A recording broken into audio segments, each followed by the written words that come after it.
During the decades following the death of Marcus Aurelius, the Roman Empire entered a period of increasing instability that, over time, would become known as the crisis of the 3rd century.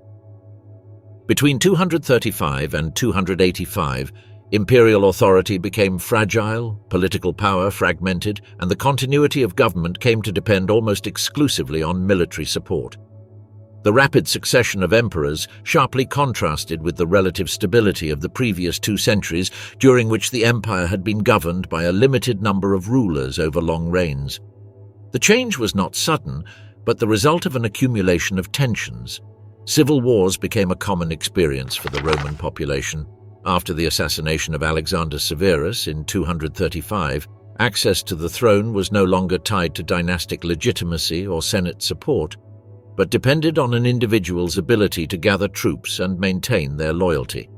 Emperors of equestrian origin, coming from provinces far from Rome, began to assume power, which reinforced the perception, especially among the senatorial aristocracy, that the traditional political center had lost its primacy. Political violence became endemic. Many emperors, whether they ruled briefly or for several years, were killed by their own officers or soldiers. The period was marked by constant usurpations, local imperial proclamations, and temporary territorial divisions, as occurred in the western provinces and along the Danube. Civil war ceased to be an exception and became a structural condition of the empire. To this internal instability were added increasingly intense external pressures. On the northern and eastern frontiers, the Romans faced frequent incursions by barbarian peoples. Groups such as the Goths, Franks, and Alemanni did not constitute unified peoples, but conglomerates of tribes with similar cultural and linguistic traits. Their presence in the Danube and Rhine regions intensified from the late 2nd to the early 3rd century, revealing weaknesses in the Roman defensive system. The army was deployed along the empire's perimeter without a central reserve capable of reacting quickly to border breaches. Marcus Aurelius' campaigns against the Marcomanni had already shown that the empire could be seriously compromised when facing simultaneous conflicts. Added to this was the devastating impact of epidemics. The plague, brought by troops returning from eastern campaigns, severely affected the army and civilian population. It not only reduced the number of available soldiers, but also hindered training, discipline, and operational capacity of military units. Epidemics recurred intermittently for decades, aggravating the general sense of vulnerability. Meanwhile, the economic situation progressively deteriorated. One of the most visible symptoms was monetary devaluation. The Antoninianus, a coin introduced in the 3rd century, experienced a steady reduction in its silver content. By mid-century, its purity had fallen drastically to around 4% when Aurelian came to power. This massive devaluation caused unprecedented inflation in Roman history. Prices, especially at the end of the 3rd century, rose in some cases by several 100% compared to the previous century. The impact of this inflation was uneven. Rural producers and artisans could, in some cases, adapt to rising prices by having goods to trade. However, constant wars required enormous financial resources. The continuous movement of armies through traditionally peaceful regions increased costs, while the relaxation of military discipline led to abuse and destruction. Fiscal pressure increased, and authorities resorted to increasingly severe methods to raise funds, causing discontent and local uprisings. In some regions, archaeological evidence shows a drastic reduction in monetary circulation. Provinces such as Dacia, previously prosperous and rich in mineral resources, began to experience significant economic contraction. Mints closed and very little new coinage was introduced from outside, a sign of a partial collapse of traditional economic circuits. The crisis also had a profound impact on the political structure of the empire. Rome remained the largest and most symbolically important city, but effective power had shifted. Emperors spent less and less time in Italy and rarely resided in the capital. They ruled from military camps or from strategic cities near the borders, where decisive wars were fought. The Senate was relegated to a marginal role, without real capacity to influence the course of events. The fragmentation of power was also reflected in the practice of associating co-rulers to the throne. Many emperors appointed their children as Augusti from the beginning of their reign, even when they were still children, hoping to ensure a stable succession. Others shared power with colleagues to simultaneously address conflicts in different regions. This division of command reflected the perception that a single emperor could no longer govern the entire empire effectively. External pressure continued to intensify.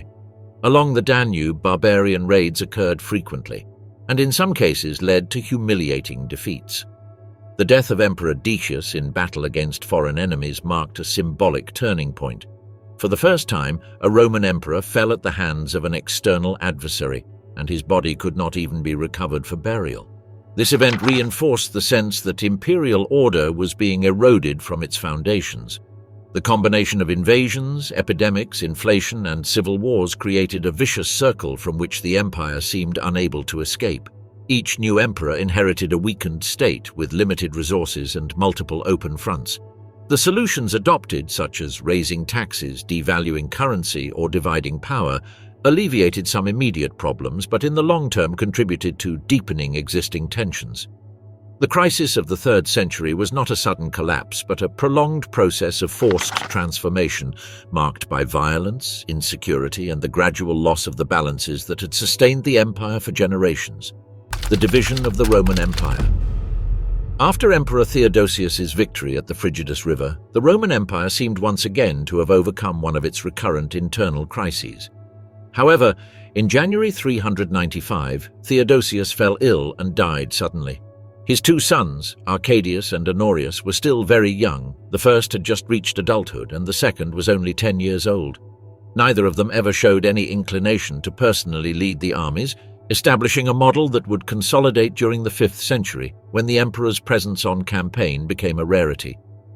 Although Theodosius had ruled with imperial colleagues, he was the last figure to exercise clear control over the entire empire. After his death, the eastern and western halves would never reunite under a single authority. What initially seemed a simple administrative division, similar to previous ones, gradually transformed into a permanent separation. The armies and administrations of both parts ceased to exchange personnel normally. Cultural, legal, and ideological ties persisted, but effective cooperation between the emperors became sporadic and often ineffective. The division was not the result of a conscious and planned decision. In 395, no one could foresee that this separation would ultimately become permanent. However, subsequent events consolidated the process. The emperors who succeeded Theodosius were mostly weak, young, or completely dominated by powerful court figures. No figure comparable to Aurelian, Diocletian, or Constantine emerged with the capacity, will, and authority necessary to challenge the division of power and restore effective unity to the empire. The roots of this fragmentation went back to the 3rd century. During the great crisis of that era, the real danger had been that the empire would irreversibly split into several independent Roman states. Diocletian's tetrarchy had divided the government among 4 emperors, but under a firm common direction. Constantine achieved something similar during the final years of his reign. However, throughout the 4th century, it was common for 2 or more emperors to coexist with clearly differentiated areas of control. At times they cooperated, but they often showed indifference to the problems of their colleagues or even came into direct conflict. The permanent division arose largely as a consequence of the way emperors governed in a context of constant insecurity. The fear of assassination and civil war profoundly transformed the exercise of power. Provinces fragmented into smaller units, governed by officials with limited powers. Imperial administration multiplied, creating a complex bureaucracy designed to reinforce the emperor's control and ensure his political survival. However, this system demanded constant attention, and emperors could not be present on all fronts simultaneously. The slowness of communication and travel made it impractical for multiple emperors to coordinate effectively if they were not physically close. As a result, each tended to focus on the immediate problems of their region, neglecting the affairs of the rest of the empire. This tendency was reinforced by the instinct for self-preservation. Neglecting local matters increased the risk of usurpation. Thus, the division of power became a practical solution, although it weakened imperial cohesion in the long term. Imperial bureaucracy played a central role in this process. Its function was to collect taxes, manage resources, and sustain the army.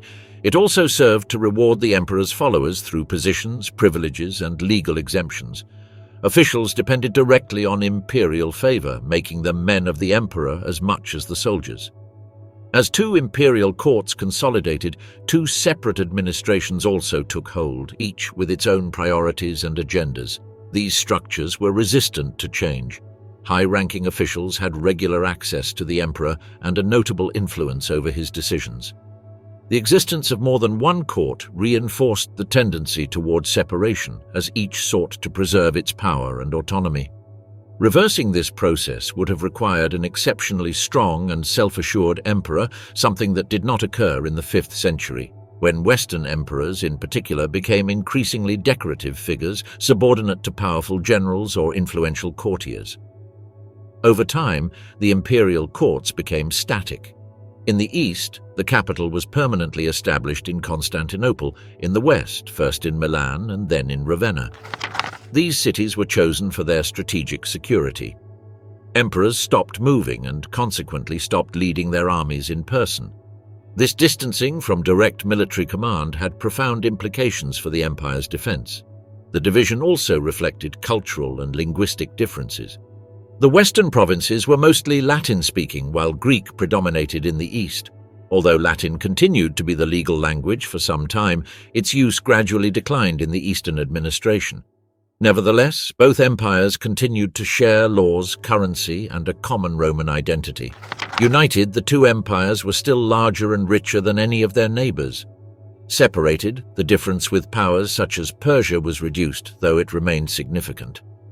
On the Rhine and Danube borders, perceived weakness encouraged increasingly frequent incursions. The Roman army, unable to maintain a strong presence at all points simultaneously, withdrew troops from some regions to deal with crises in others, sometimes even to fight other Romans. The situation in the east was different. Persia was a more powerful and organized rival. After a series of conflicts, Romans and Persians reached a relatively stable balance, dividing spheres of influence such as Armenia. For much of the 5th century, the eastern frontier remained relatively calm, allowing the Eastern Empire to concentrate its resources and consolidate its position. In contrast, the Western Empire faced constant pressure along a long and difficult-to-defend frontier. Although none of its individual enemies was as powerful as Persia, the sum of threats required continuous military effort. From the outset, the West had to employ its resources to the limit, while the East, wealthier and with a stabilized eastern frontier, had more room for maneuver. The division of the empire implied an inevitable fragmentation of resources. Only on rare occasions were men, money, or materials from one half used to help the other. This lack of cooperation weakened the capacity to respond to crises. Despite their enormous human and economic potential, the Romans demonstrated great difficulty in concentrating and effectively directing their resources. The division only exacerbated this problem, accentuating the isolation of each half and reducing the overall capacity to defend itself in a coordinated manner against external threats. The pressure of the Huns. The origin of the Huns remained shrouded in uncertainty even for the Romans themselves. Ancient sources agreed only in describing them as nomads from the vast Eurasian steppe, a region that extended from the foothills of Eastern Europe to the vicinity of China. The natural environment of that steppe, characterized by low rainfall, poor soils, and the absence of stable agriculture, had for centuries shaped a way of life based on herding and constant mobility. In that world, rights over grazing lands were as valuable as the herds themselves, and survival depended on strict management of seasonal movements. The Huns left no written testimonies of their own. They could neither read nor write, and their language remains an enigma. Even the personal names preserved in the sources are unreliable, as they quickly adopted names of Germanic origin or transmitted through intermediaries. Ammianus Marcellinus, the main Roman source on them, placed them vaguely beyond the Black Sea near an icy ocean, an expression that reflected both geographical ignorance and the impression of distance and exoticism they evoked. When the Huns appeared suddenly in Roman sources around the third quarter of the 4th century, their arrival coincided with a profound disruption of the balance of power in the regions north of the Black Sea. For generations, those lands had been occupied by a shifting combination of agricultural and nomadic peoples, first the Scythians, Then the Sarmatians and Alans, and later the Goths, had dominated the area. The eruption of the Huns once again altered that fragile balance, tipping it decisively in favor of the nomadic world. The pressure exerted by the Huns did not initially take the form of an organized and centralized conquest. In this early phase, their political structure was fragmented into a hierarchy of kings capable of acting independently. There was not yet a dominant figure concentrating all power. Even so, their impact was profound. The Huns began by subjugating the Alans and then directed their attacks against the Greuthungi Goths. The resistance of the latter, led by the chieftain Ermenric, lasted a considerable time but eventually collapsed. Ermenric was replaced by Vitimiris, who continued fighting until he died in battle. After the death of Vitimiris, Greuthungi leadership passed to Alatheus and Saphrax, who ruled on behalf of the heir Videric. Under constant pressure, they decided to retreat westward. They were joined by contingents of Tuvingi led by Athanaric, although he too soon found himself harassed by Hun attacks launched by groups that had found new river crossing points. Athanaric's attempt to establish a defensive line failed, and his authority weakened rapidly. It was then that a substantial part of the Tuvingi, led by Alavivus and Fritigern, made a momentous decision: to abandon the lands north of the Danube and seek asylum within the Roman Empire. Shortly afterward, the Greuthungi followed the same path. This movement was not the product of immediate panic caused by a horde at their heels, but the result of a collective assessment of an environment that had become increasingly insecure. Hun attacks, though fragmented, had irreversibly altered living conditions in the region. The arrival of tens of thousands of Goths at the Danube in the year 376 was an unprecedented event due to its scale and strategic context. The Romans were accustomed to managing population flows from outside, but always under conditions that guaranteed military control of the situation. In this case, Emperor Valens was deeply committed on the Eastern Front against Persia, and most of his mobile forces were concentrated in Asia. The Danubian frontier lacked sufficient troops to impose its authority effectively. Even so, the Tuvingi were admitted, while the Greuthungi were initially denied entry. This decision reflected Roman caution and the awareness that accepting all the groups would entail excessive risk. However, food shortages, poor local management, and abuses by Roman officials triggered a crisis. The Goths, concentrated for months along the river, were subjected to a black market that exchanged food for slaves. The accumulated resentment led to open rebellion. Hunnic pressure had thus forced a chain of events that dragged the Roman Empire into a situation it had not chosen. The Goths were not initially seeking confrontation, but rather a resettlement that would allow them to survive. However, the Roman inability to integrate such a large group in an orderly manner, combined with the absence of clear military superiority, transformed a forced migration into a large-scale armed conflict. The role of the Huns in this process was indirect but decisive. They were not the ones who invaded the empire at that time, but those who pushed other peoples to do so. Their military superiority, based on an extraordinarily mobile cavalry and the use of highly powerful asymmetric composite bows, allowed them to dominate vast stretches of the western steppe. These bows, longer and more powerful than those used by earlier nomadic peoples, could pierce armor and keep the enemy at a safe distance, giving the Huns an overwhelming tactical advantage. The reputation of the Huns spread quickly. Roman sources described them as fierce warriors, capable of attacking by surprise, scattering and regrouping quickly, and inflicting enormous losses before the enemy could react. This combination of mobility, firepower, and strategic flexibility destabilized entire peoples who were forced to reconsider their permanence in traditionally inhabited regions. Over time, Hunnic pressure only intensified.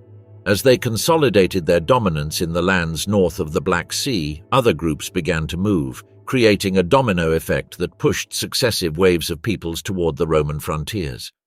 The empire, already weakened by internal divisions and military limitations, now faced a new reality. It not only had to defend its borders from external attacks, but also manage the massive settlement of peoples displaced by a force beyond its direct control. The later arrival of Attila, who would unite much of the Hunnic world under his command, would give this process an even greater dimension. But even before his rise, the pressure exerted by the Huns had irreversibly altered the political and demographic map of Eastern Europe. By pushing the Goths and other peoples into the empire, the Huns acted as catalysts of a profound transformation whose effects would be felt for generations and contribute decisively to the weakening of the Roman imperial structure. The Battle of Adrianople, 378. The fragile agreement reached in the year 376 between the Roman authorities and the Gothic groups that had crossed the Danube deteriorated rapidly. Both Romans and Goths had been pushed into that relationship by the pressure of the Huns, and neither side truly trusted the other. The agreed conditions were violated from the beginning, and the climate of tension worsened after the banquet organized by Commander Lupicinus in Marcianopolis, which ended in open violence. The next morning, the Goths began to pillage the surroundings of the city, and Lupicinus gathered all available troops to confront them. His force was crushed, and only a few men managed to escape alive. By the end of winter or early spring of the year 377, a war began that would last for 6 campaigns, until peace was restored in October 382. During the first 2 years, events can be followed in some detail thanks to the account of Ammianus Marcellinus. The entire war was confined to the Balkan provinces of the Roman Empire, a region whose geography decisively shaped the development of military operations. Rugged mountains, fertile plains, and natural communication corridors defined both the Roman defensive possibilities and the movements of the Goths.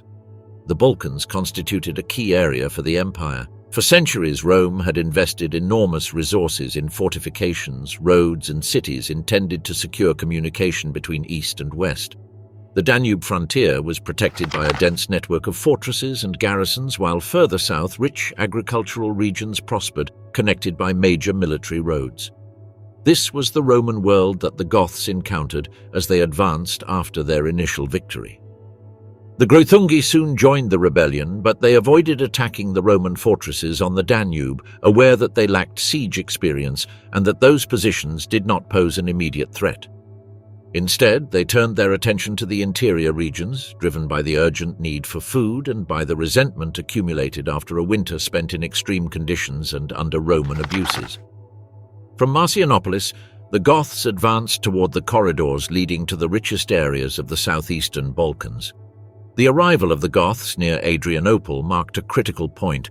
Lupicinus's defeat had left the Romans without mobile forces in the region, and the natural barrier of Mount Haemus became temporarily ineffective. In Adrianople, there was a small contingent of Goths in Roman service who ended up joining the rebellion after clashes with the local population. From that moment on, Thrace was systematically devastated. Ammianus describes indiscriminate destruction, with villages burned, entire populations massacred, and massive deportations. The Roman response was organized from the east.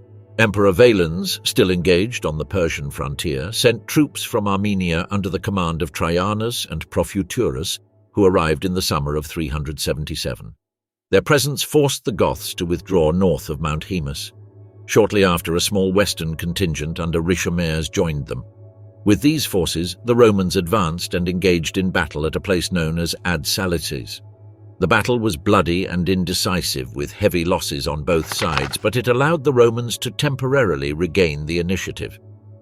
Taking advantage of this breathing space, the Romans fortified the passes of Mount Haemus in hopes of trapping the Goths between the Danube and depopulated areas, trusting that hunger and winter would bring an end to the rebellion. For several weeks, the strategy worked. However, at the end of autumn, alarming news arrived. The Goths had attracted Hunnic and Alan contingents to their cause through promises of loot. Unable to hold the passes against an enemy now superior, the Romans withdrew, and the Goths resumed their devastations during the winter of 377 to 378, even reaching the outskirts of Constantinople. At the beginning of 378, the bulk of Valens' field army began arriving from the east. The emperor entered Constantinople on May 30th and concentrated his troops in Thrace. His reception was cold, and the capital was marked by unrest and resentment following the Gothic raids. Valens had much to prove. He had secured peace with Persia and awaited the arrival of the Western Emperor Gratian to launch a decisive offensive with combined forces. The Roman plan was clear: gather enough troops to inflict a crushing defeat that would restore imperial prestige. However, the campaign was disrupted by unexpected events. Gratian was forced to delay his advance eastward due to Alemanni incursions along the Rhine frontier, leaving Valens waiting for weeks. Meanwhile, the Goths concentrated north of Adrianople, controlling key positions. In August 378, scouts informed Valens that Gothic forces were smaller than expected, erroneously estimated at around 10,000 combatants. Convinced he had a chance to achieve a victory on his own without sharing credit with Gratian, Valens decided to advance. Despite warnings from some of his generals, impatience and jealousy prevailed. The Roman army marched toward Adrianople and established an advanced camp. On the night before the battle, Fritigern sent envoys to negotiate peace, but Valens rejected any agreement. On the morning of August 9th, after a long march under the summer heat, the Roman army deployed in front of the Gothic wagon circle. As new negotiations were underway, units of the Roman right wing attacked without orders, triggering the battle chaotically. The Romans formed with heavy infantry in the center and cavalry on the flanks. Initially, the left wing made progress and was close to breaking the enemy line. But at that moment, Gothic cavalry, reinforced by Alans, who had been absent gathering forage, appeared. Their devastating charge struck the Roman left flank, which was overwhelmed. The center was exposed and trapped in formations so dense that soldiers could barely move. Heat, fatigue, and smoke from fires lit by the Goths worsened the situation. Arrows fell with no way to dodge them, and the Roman infantry, unable to maneuver, was annihilated. The line broke and the retreat turned into a massacre. Emperor Valens died during the defeat. His body was never recovered, and the exact circumstances of his death remained uncertain. The scale of the disaster was immense. 2/3 of the Roman army perished, along with dozens of high-ranking officers. Several elite units never reformed. For contemporaries, Adrianople was comparable to Cannae, a defeat that destroyed not only an army, but the myth of Roman invincibility.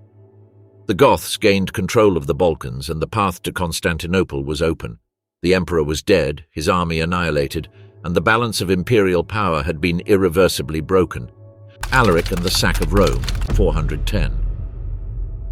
At the beginning of the 5th century, the Goths who followed Alaric had become a cohesive political and military force within the Roman world. They were the direct descendants of the Tervings and Greutungs who, after the Roman defeat at Adrianople, had negotiated with Theodosius I the Treaty of 382. That agreement granted them limited autonomy within the empire, but it also placed them in a fragile relationship marked by mutual distrust. Periodic outbreaks of rebellion reflected this constant tension.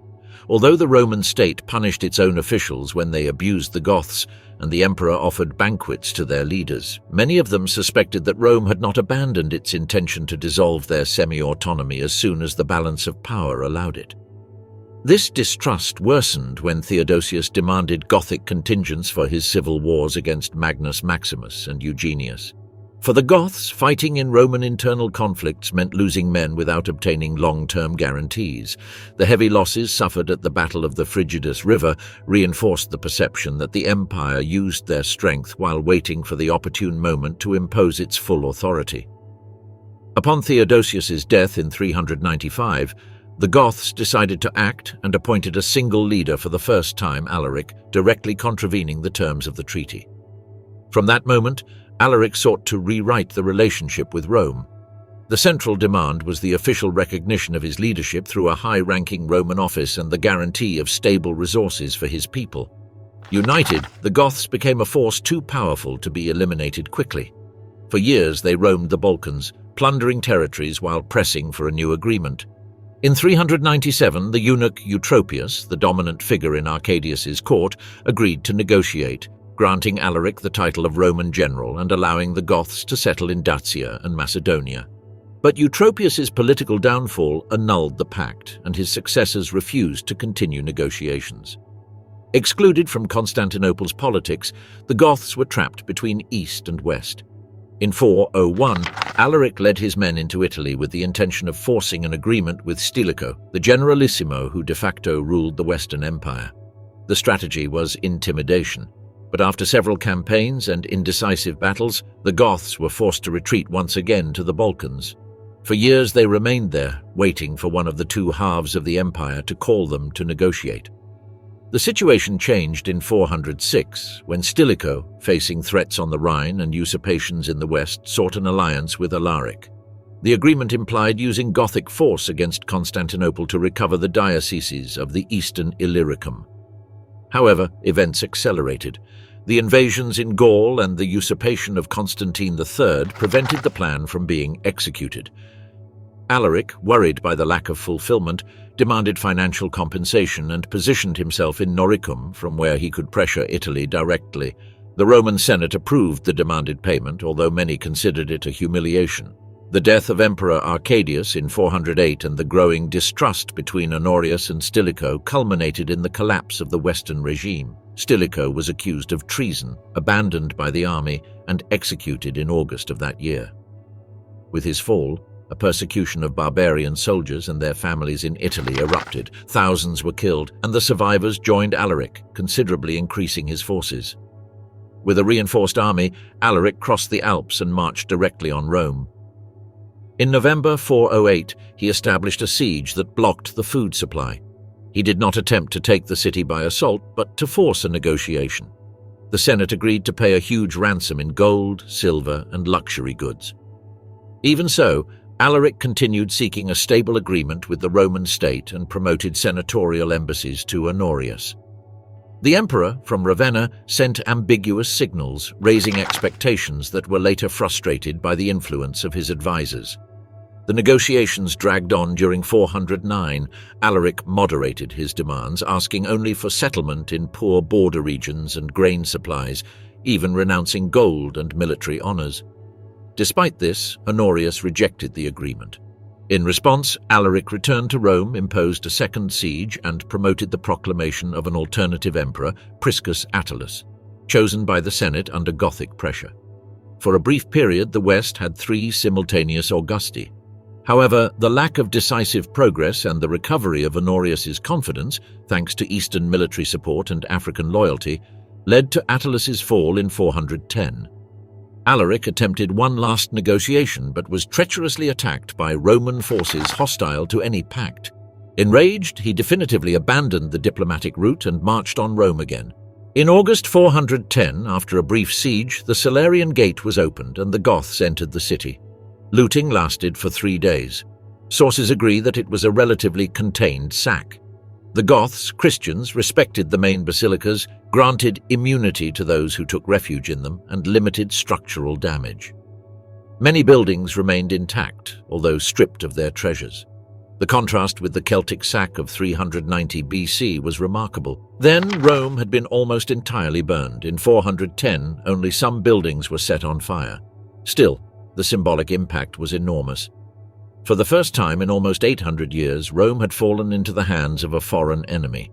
However, looting was not Alaric's ultimate goal, but the consequence of his political failure. For 15 years, he had tried to force the Roman state to officially recognize his people and secure a safe place for them within the empire. Failing this, the looting became an admission that his strategy had failed. The repercussions of the event spread throughout the Roman world. In some places, it was interpreted as divine punishment, in others, as proof of the irreversible decline of imperial authority. The sack of Rome, more than a decisive military strike, was integrated into a chain of crises triggered by invasions, usurpations, and constant pressure on an empire increasingly unable to impose its will. The Vandals in Africa. At the beginning of the 5th century, the Western Roman Empire was trapped in a spiral of political, military, and economic crises that had irreversibly weakened its capacity to respond. In this context, the province of Africa occupied a central place in the survival of the Western state. For centuries, African lands had provided large agricultural surpluses, especially of grain, which fed Italy and ensured the regular supply of Rome. Moreover, African tax collection was one of the main sources of revenue for the imperial treasury. The stability of this region was, therefore, a fundamental pillar of the Roman system. The Vandals had arrived in the west as a direct consequence of migratory pressures triggered by the Huns. After crossing the Rhine in the winter of 406, they slowly moved through Gaul and later through Hispania, where they settled alongside other barbarian peoples. For years, their presence was managed through unstable agreements and territorial divisions that reflected the weakness of central power. The lack of a strong imperial authority allowed the Vandals to consolidate their internal cohesion under the leadership of Genseric, a leader with a clear strategic vision. In 429, the Vandals left Hispania and crossed the strait to North Africa. The decision was not improvised. Africa offered fertile lands, wealthy cities, and intact Roman infrastructure. Furthermore, the region was politically divided.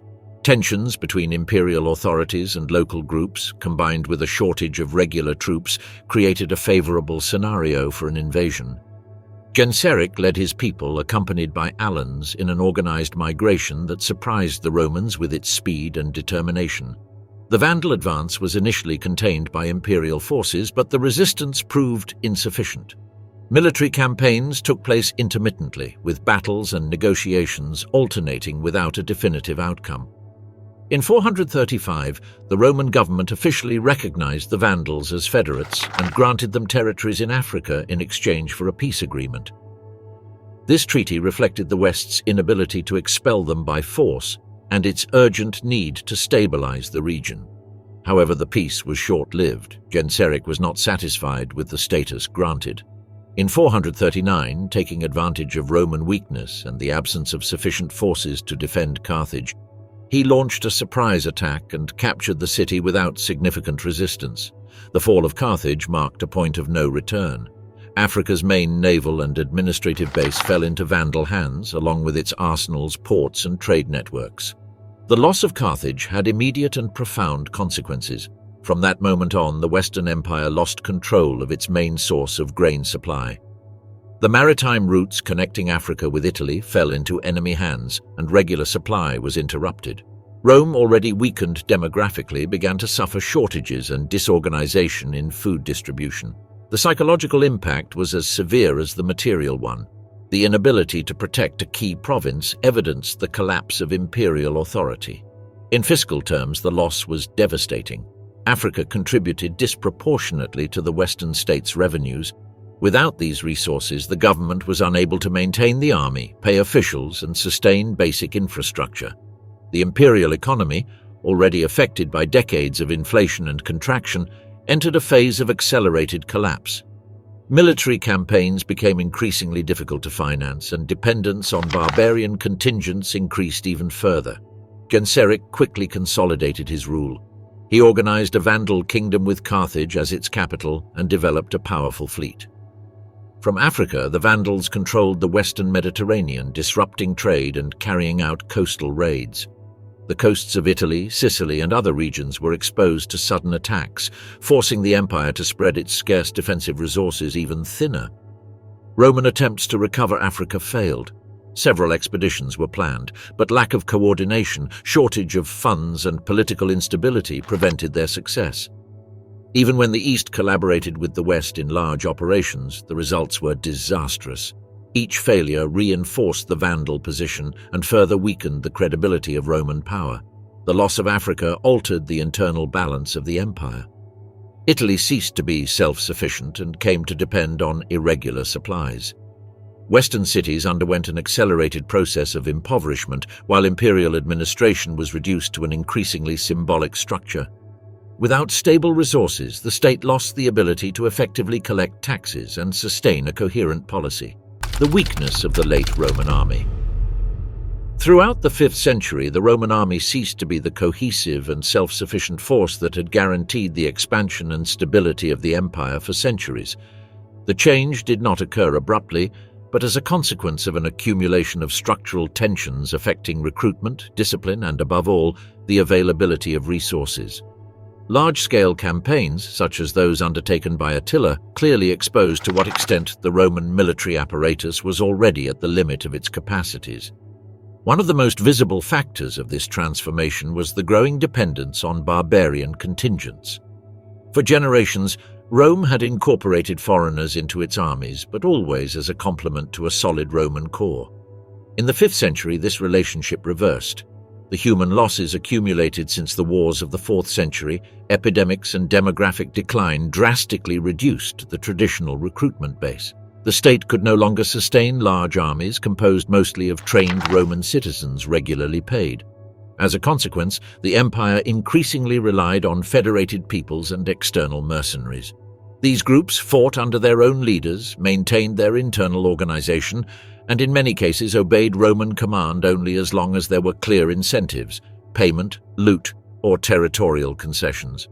This form of recruitment allowed immediate needs to be met but weakened central authority and eroded military discipline. Loyalty was no longer guaranteed by a solid institutional structure, but by personal and fragile agreements. The figure of the late Roman general reflects this transformation well. Commanders such as Aetius were forced to act more as arbiters of coalitions than as heads of a national army.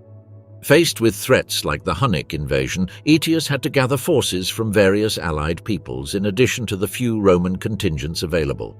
Success or failure depended as much on diplomacy as on military capability.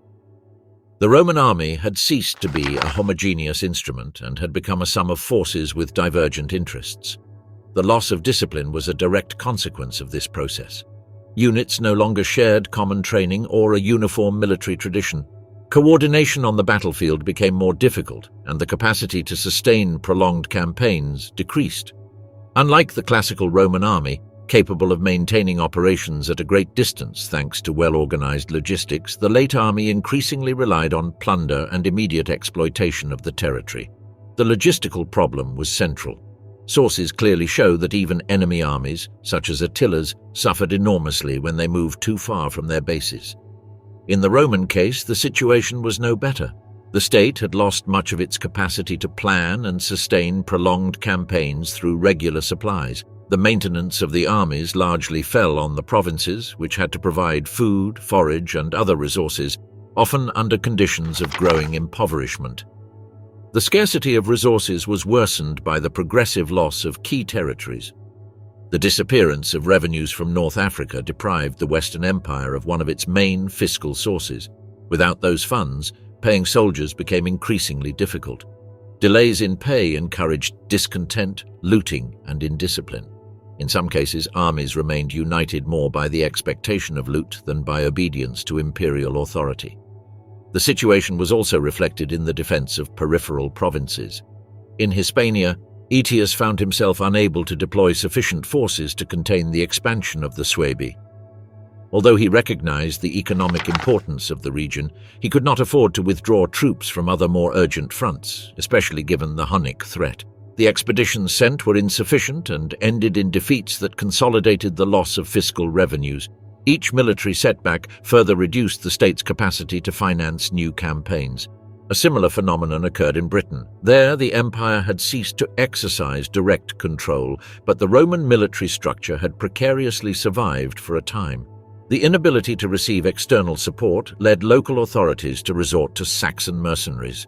The decision, taken as an emergency solution, had disastrous consequences. The mercenaries demanded higher payments, and when they were not provided, rebelled and began to plunder the territory. The episode illustrated in an extreme way the inherent risks of using external forces without firm control or sufficient resources to sustain them. In this context, the late Roman army became essentially a reactive force. It could no longer impose order systematically, but rather respond to immediate crises as they arose.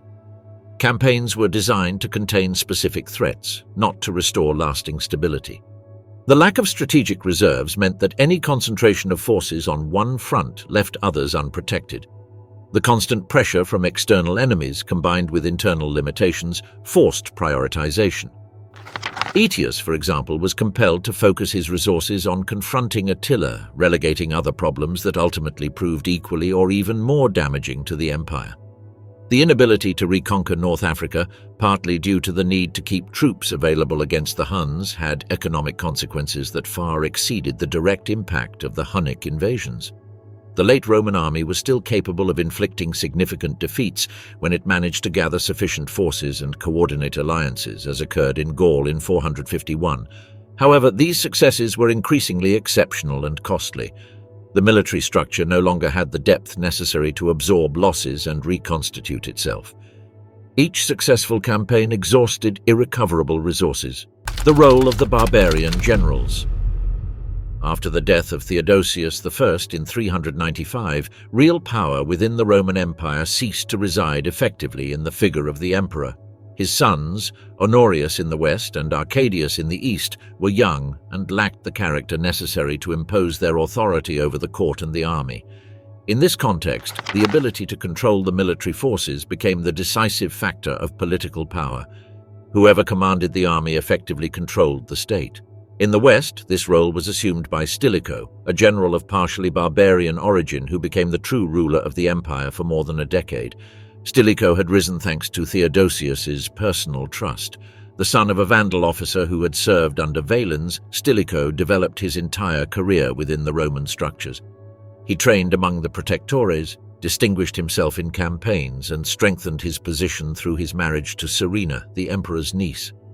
Upon Theodosius's death, he claimed to have received from him the guardianship of his children, an argument he used to justify his control over Honorius, who was barely 10 years old.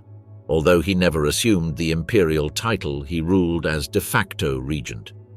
The position he concentrated in his hands had no clear precedent.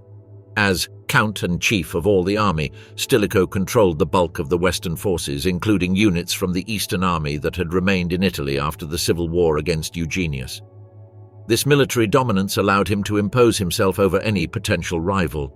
However, it also generated constant rivalry with the eastern court, where figures such as Rufinus and later Eutropius resisted accepting his authority or his intervention in eastern affairs. Stilicho's policy was characterized by the systematic use of allied barbarian forces.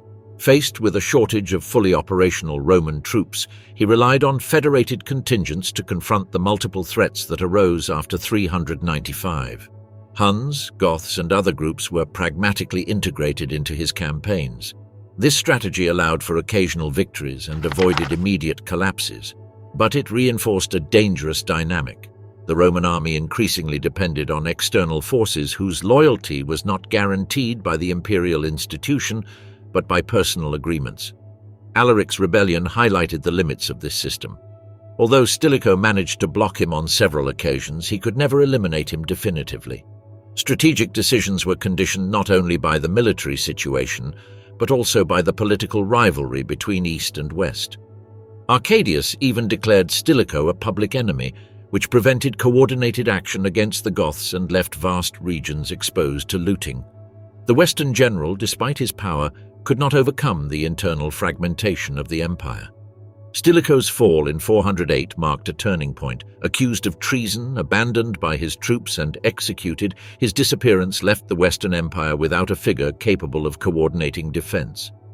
The immediate result was the collapse of the alliance system that had maintained a fragile balance for years.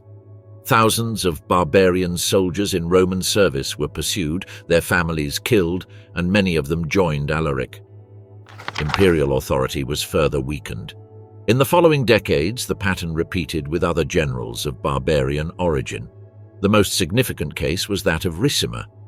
Of Suevic and Gothic descent, Ricimer became the supreme commander of the Italian army in the mid-5th century.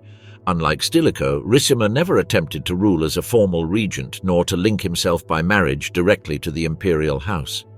His strategy was cruder, controlling the throne through the systematic imposition and deposition of emperors.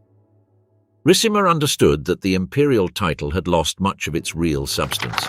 The emperors lacked resources, their own troops, and effective authority outside Italy. The general, on the other hand, commanded the available armed contingents.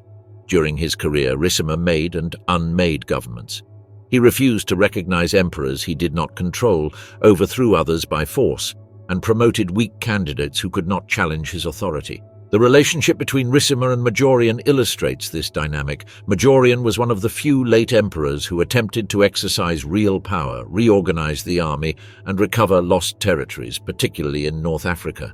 His ambitious expedition against the Vandals failed after the fleet was destroyed. Upon his return, Ricimer exploited the emperor's discredit to force him to abdicate and order his execution. The message was clear: any attempt to restore imperial authority independent of the commander-in-chief would be eliminated. After Majorian, Ricimer imposed Libius Severus, an emperor without prestige or broad support. His rule was barely recognized outside Italy, which worsened the fragmentation of the empire. In Gaul and Dalmatia, centers of resistance emerged that declared themselves loyal to the Eastern Emperor rather than Ravenna.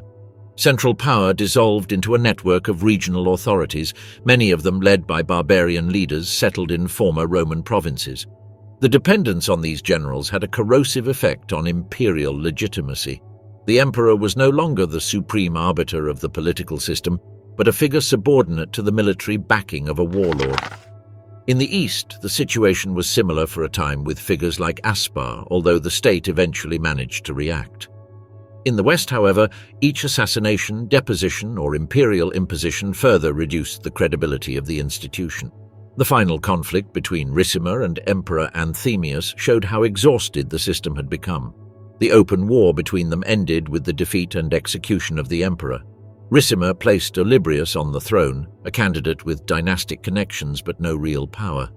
A few weeks later, both the general and the emperor died, leaving a power vacuum that was filled by new military leaders, equally detached from any restoration of imperial order. The loss of revenue and the bankruptcy of the state. By the mid-5th century, even contemporaries themselves perceived that the Roman state was ceasing to function. Salvian of Marseille described an empire that, although it still seemed to exist in some regions, was in reality dead or dying. His vision, deeply pessimistic and moralizing, did not arise from abstraction but from the direct experience of raids, population displacements, and administrative collapse.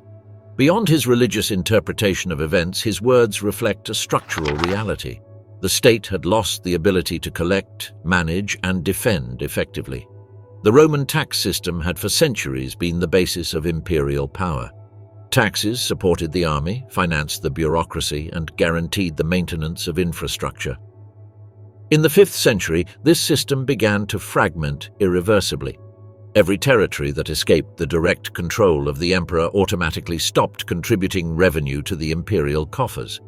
It was not only a matter of military losses, but the disintegration of the economic network that made the existence of the state possible. The succession of political crises aggravated the problem.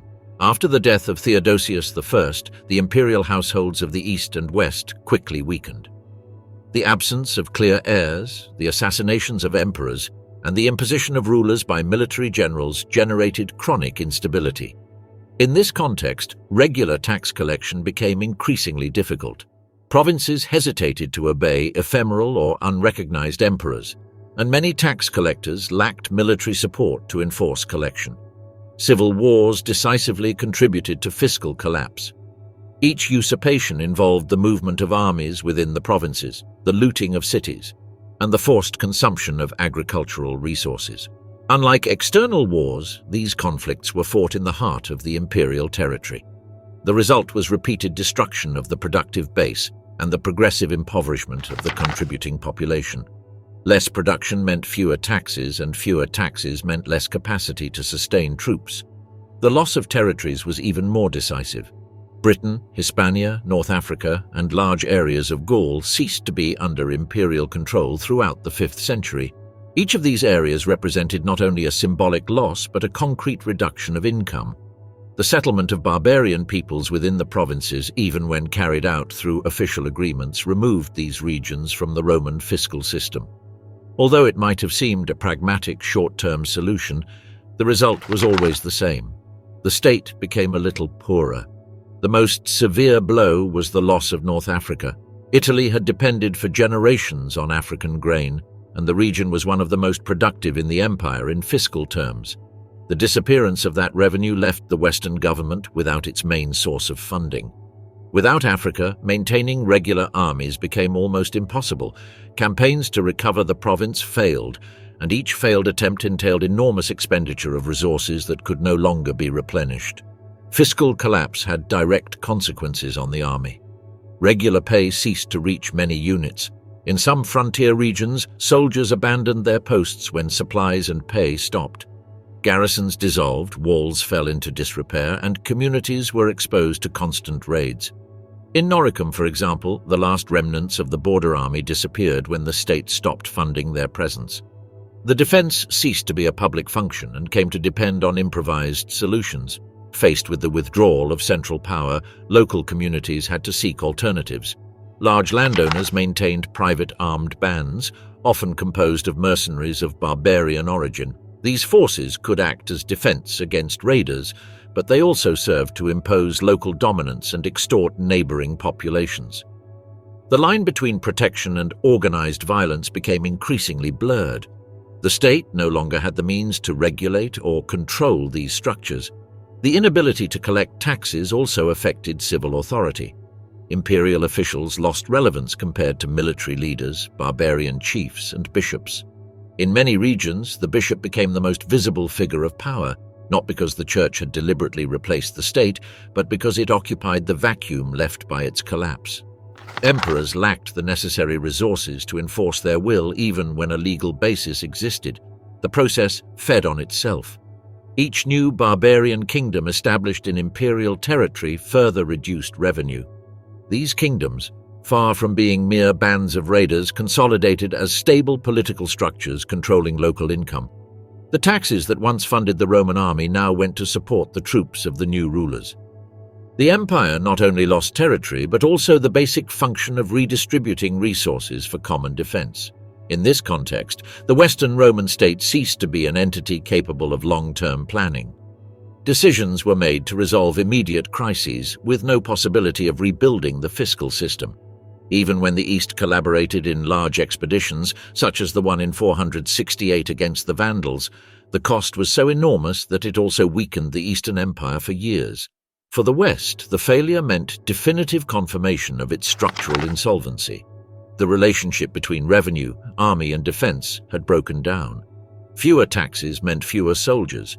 Fewer soldiers meant less territorial control, and less territorial control further reduced revenue. The state entered a vicious circle from which it could not escape. In the end, Western emperors became irrelevant figures, unable to finance their own political survival. When the imperial insignia were sent to Constantinople in 476, the gesture symbolized a reality that had been consolidating for decades. The Western Empire had not been destroyed suddenly, but emptied from within by the progressive loss of its fiscal base. Without income, the state ceased to exist as an effective force, and power definitively passed to those who controlled local resources and armed force. The disintegration of Roman infrastructure. As the Western Roman state lost its fiscal and military capacity, the infrastructure that had supported the economic and urban life of the empire began to visibly deteriorate. Roads, bridges, aqueducts, and public facilities had been designed for a world administered by a central authority capable of collecting taxes, planning, and maintaining them. When that authority weakened, public works ceased to be a viable priority and became impossible burdens to sustain. Trade routes were the first to suffer.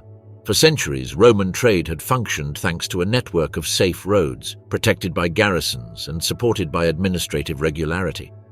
By the 5th century, that security disappeared in large regions. Invasions, barbarian settlements, and the withdrawal of the army caused long-distance exchanges to be interrupted. Merchants stopped traveling through unsafe areas, and many traditional routes lost their purpose. The western provinces began to operate as fragmented local economies. The collapse of trade circuits directly affected cities. Roman urban centers depended on a regular supply of food, building materials, and manufactured goods. When routes were cut, cities could no longer sustain large populations. Urban depopulation was a gradual but steady process. In many places, public spaces emptied, markets ceased to function, and buildings began to deteriorate due to lack of maintenance. The disappearance of the state apparatus worsened this process. Without imperial funds, there were no resources to repair aqueducts, baths, walls, or roads. Works that had required generations of investment were abandoned.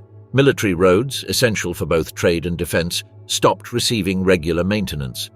In some cases, they became impassable. In others, they were reused locally without the coherence of the original network.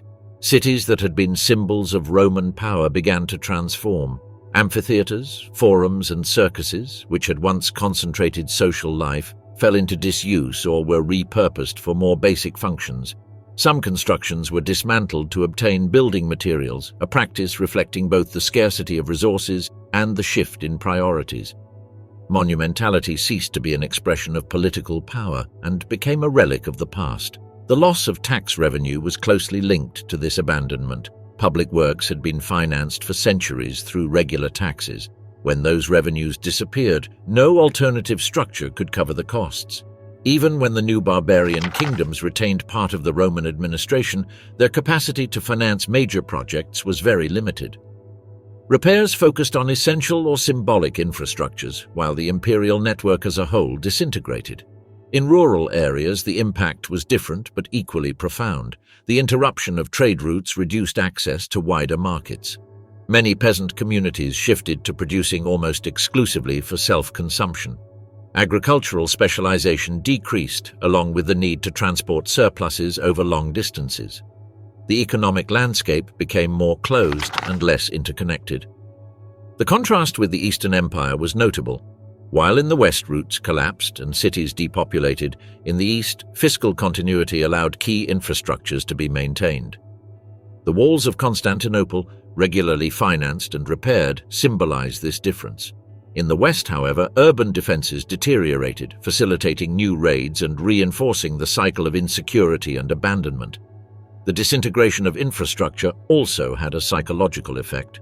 For contemporaries, the visible deterioration of roads, buildings, and public services was an unmistakable sign of the end of Roman order. Cities no longer offered protection or opportunities. The countryside became a refuge, albeit a precarious one.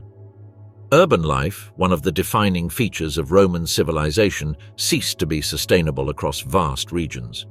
Over time, even the structures that had survived began to lose their original function. Aqueducts that remained standing supplied much smaller populations. The walls, when they did not collapse, enclosed reduced urban spaces, far from the extent they had centuries before. Infrastructure no longer connected an empire but served in a fragmented way isolated communities. The last emperor, Romulus Augustulus, 476. In the last years of the Western Roman Empire, the figure of the emperor had almost entirely lost its real significance. Actual power resided in the hands of military commanders who controlled the troops stationed in Italy. After decades of conflicts between emperors and generals, the year 472 marked a new episode of this dynamic when open war broke out between Emperor Anthemius and the powerful general Ricimer. Anthemius, lacking sufficient personal forces, turned to a contingent of Goths from the Danube, part of the groups that would later be known as the Ostrogoths. The aid proved insufficient. Anthemius was defeated and executed in July of that year, confirming once again that the Western throne depended exclusively on military strength. Ricimer replaced Anthemius with Olybrius, one of the few aristocrats who still maintained some connection with the Theodosian dynasty. Olybrius was married to Placidia, daughter of Valentinian III, which provided minimal legitimacy to the new regime. However, the experiment was short-lived. In the autumn of 472, both Ricimer and Olybrius died of illness within a few weeks of each other. The empire was once again left without a clear, dominant figure, and control of the Italian army passed to Ricimer's nephew, Gundobad. Gundobad, a Burgundian prince and Roman officer, appointed in 473 a new emperor, Glycerius, a court official. This appointment was not recognized by the Eastern Emperor Leo, which once again highlighted the split between East and West. Shortly afterward, Gundobad left Italy to pursue his own ambitions among the Burgundians, leaving the emperor he had created without solid military support. In 474, the Eastern Empire intervened in a limited way. Constantinople supported an invasion of Italy led by General Julius Nepos. Glycerius was deposed without execution and retired to become a bishop. Julius Nepos was proclaimed emperor and obtained formal recognition from the East. However, his authority barely extended beyond Italy. Even there, his power was fragile and depended on the support of military leaders. Effective command of the Italian troops was in the hands of Orestes, a figure who embodied the complex trajectories of the 5th century. Decades earlier, he had served Attila the Hun as secretary and ambassador, and later had made a career within the Roman system. In 475, Orestes rebelled against Julius Nepos, who fled to Dalmatia. Constantinople protested the coup but took no concrete action to restore him, being absorbed in its own internal crises. That same year, Orestes made a revealing decision. Instead of proclaiming himself emperor, he appointed his own son to the throne, a boy named Romulus. The name evoked the legendary founder of Rome, but it was soon replaced by a diminutive full of irony, Augustulus, the Little Augustus. The choice underscored the purely symbolic nature of the office. Romulus did not rule. He was a decorative figure created to give the appearance of institutional continuity to a regime controlled by the army. The reign of Romulus Augustulus was brief and politically insignificant. The real problem for Orestes arose in 476, when he lost the loyalty of his troops. The soldiers, mostly composed of Germanic contingents such as Rugi and Heruli, were dissatisfied with the government's refusal to grant them land or the income derived from it. The discontent led to a rebellion led by another officer, Odoacer. Orestes was captured and killed. His son, on the other hand, was simply deposed. The decision to spare his life reveals how irrelevant the imperial title had become. Romulus Augustulus was sent into comfortable seclusion, with no one considering it necessary to eliminate him. Odoacer understood that there was no need to create a new emperor to exercise power. Instead, he made a symbolic decision. The imperial insignia were sent to Constantinople. With this gesture, the official reunification of the empire under a single emperor, the eastern one ruling from Constantinople, was proclaimed. In practice, however, the lands of the former Western Empire would follow their own path. Real power in Italy now resided in the hands of Odoacer, a military leader of barbarian origin who did not consider it possible or prudent to assume the imperial title. Odoacer proclaimed himself king and ruled Italy under that designation. Unlike many previous leaders, he sought to preserve existing administrative structures. The Roman Senate continued to meet, urban prefects and local magistrates kept functioning, and an appearance of institutional continuity was maintained. In 484, significant repairs were even carried out on the Colosseum, a sign that urban life did not immediately stop.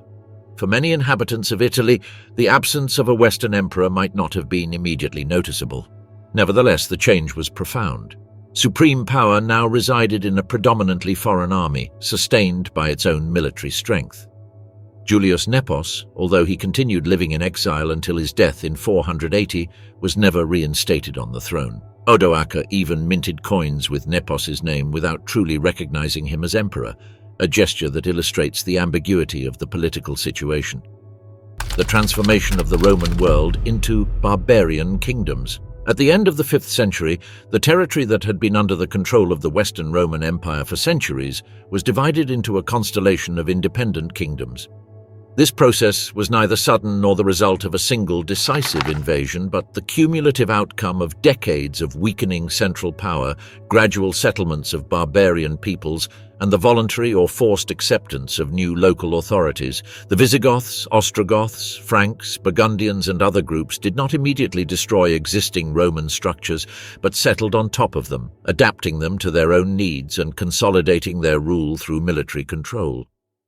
The Visigoths initially established themselves in Gaul and, over time, extended their control over much of Hispania. Their kingdom did not strictly respect the old Roman provincial boundaries, but it did incorporate many of its cities, administrative networks, and local elites. In Gaul, however, they were not the only emerging power. In the north, an important Frankish kingdom consolidated, while in the east Burgundian and Alemannic political entities emerged. These formations coexisted, competed, and constantly confronted each other, shaping an unstable and changing political map. Italy, for its part, came under the Ostrogoths after the defeat of Odoacer at the end of the 5th century. The Ostrogothic kingdom, led by Theodoric, is one of the clearest examples of integrating Roman structures into a new barbarian power. Theodoric did not assume the title of emperor nor claim imperial symbols, but he ruled with a fully Romanized administrative apparatus. The Senate continued to function, civil offices remained, and Roman law continued to be applied. In practice, power had changed hands, but the external forms of government remained recognizable. In North Africa, the Vandals had created a solid kingdom after seizing the province from the empire. Although their rule was more conflictive, especially in religious matters, they also preserved key elements of Roman administration. The loss of Africa dealt a devastating blow to the old empire, but for the Vandals it meant access to one of the richest and most organized regions of the Roman world, which they exploited for their own benefit. The new kingdoms were defined above all by the military power of their leaders. Barbarian chieftains were important because they controlled armed contingents, not because of legal legitimacy. This reality had gradually been accepted by Roman emperors, who for decades allowed settlements within the empire as a short-term solution to their own shortage of troops. Once established, these groups did not limit themselves to the initially assigned territories and sought to expand by force, confronting both residual imperial power and other barbarian kingdoms. Despite the violence that accompanied many of these processes, there was no systematic attempt to exterminate or replace the Roman population. Barbarian groups were numerically far smaller than the inhabitants of the provinces. Their survival depended on living alongside the local population, extracting resources from it, and maintaining a certain degree of stability. Consequently, most Roman inhabitants continued living on their lands under new rulers, adapting to a different political reality. The Roman aristocracy played a key role in this transition. Many families retained their properties and status, integrating into the courts of the new kings. For the barbarian rulers, attracting these elites was a way to legitimize their power and ensure the effective administration of the conquered territories. Some Roman aristocrats even adopted cultural elements of the new rulers while still considering themselves Roman. The coexistence gave rise to hybrid forms of culture and behavior in which ethnic distinctions coexisted with a shared Roman heritage. The issue of land and taxes was central in this process. Sources do not clearly establish whether the barbarians received lands confiscated directly from Roman owners or whether, in many cases, what was transferred were the tax revenues associated with those lands. In any case, a substantial part of the resources that had previously financed the imperial army came to support the warriors of the new kingdoms. This redistribution consolidated the power of the barbarian elites and sealed the definitive break with the Roman fiscal system. Legal differences between Romans and barbarians persisted for generations. The codes promulgated by the new kings established clear distinctions between the two groups, granting a superior status to members of the barbarian elite. This was not simply the traditional separation between civilians and the military, but a hierarchy characteristic of an occupation regime. Assimilation was slow and never complete in the short term, as the differentiated identity of the dominant groups was an essential basis of their power. Religion was another differentiating factor. Although almost all barbarian peoples had converted to Christianity, most did so in its Arian version, which distinguished them from the Roman Catholic population. In some kingdoms, such as the Vandals, this difference led to persecutions and exiles. In others, the kings opted for a more pragmatic policy, respecting the Catholic Church to avoid unnecessary conflicts. Over time, all the kingdoms that endured eventually adopted Catholicism. But in the initial period, the religious division reinforced the separation between rulers and the ruled. Despite political changes, many aspects of daily life continued without immediate alterations. Some cities continued to use their infrastructures, public spectacles were maintained, and water supply continued to function for a time. However, the general trend was towards a progressive simplification of the standard of living. The loss of resources, the reduction of long-distance trade, and the disappearance of a central authority capable of sustaining large public works led to a gradual decline in material sophistication. Trade became more local, especially away from the Mediterranean. Luxury goods continued to circulate on a smaller scale, but most of the population used more rudimentary products. Construction techniques were simplified, and materials such as wood, clay, and straw progressively replaced stone and brick. This change was not the result of a conscious decision, but of a lack of specialized knowledge and sufficient resources to maintain past standards. The continuity of the Latin language and certain institutions was fundamental for long-term cultural cohesion.